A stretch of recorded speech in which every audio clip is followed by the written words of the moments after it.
स्त्रियां जीवन की सच्ची हमसफ़र होती हैं। स्त्रियां बाथरूम में जाकर कपड़े भिगोती हैं, बच्चों और पति की शर्ट की कॉलर घिसती हैं, बाथरूम का फर्श धोती हैं ताकि चिकना न रहे, फिर बाल्टी और मग भी मांजती हैं, तब जाकर नहाती हैं।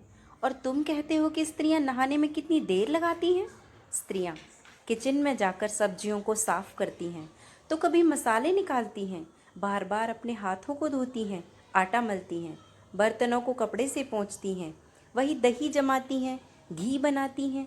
और तुम कहते हो खाने में कितनी देर लगेगी। स्त्रियां बाजार जाती हैं, एक एक सामान को ठहराती हैं, अच्छी सब्जियों फलों को छांटती हैं, पैसे बचाने के चक्कर में पैदल चलकर आती हैं, भीड़ में दुकान को तलाशती हैं। और तुम कहते हो कि इतनी देर से क्या ले रही थी। स्त्रियां बच्चों और पति के जाने के बाद चादर की सलवटें सुधारती हैं, सोफे के कुशन को ठीक करती हैं, सब्जियां फ्रिज में रखती हैं, कपड़े प्रेस करती हैं, राशन जमाती हैं, पौधों में पानी डालती हैं, कमरे साफ करती हैं, बर्तन सामान जमाती हैं।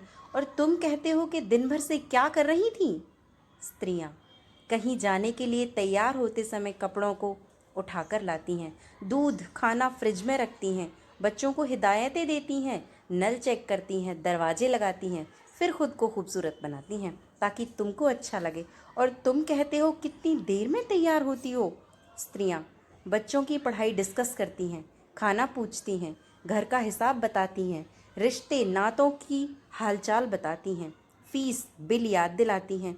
और तुम कह देते हो कि कितना बोलती हो। स्त्रियां दिन भर काम करके थोड़ा दर्द तुमसे बांट देती हैं, मायके की कभी याद आने पर दुखी होती हैं, बच्चों के नंबर कम आने पर परेशान होती हैं, थोड़ा सा आंसू अपने आप आ जाते हैं। मायके में ससुराल की इज्जत, ससुराल में मायके की बात को रखने के लिए वो कुछ बातें बनाती हैं।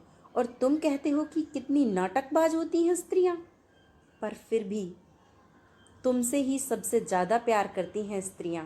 ओ पुरुष जान लो, ओ पुरुष जान लो।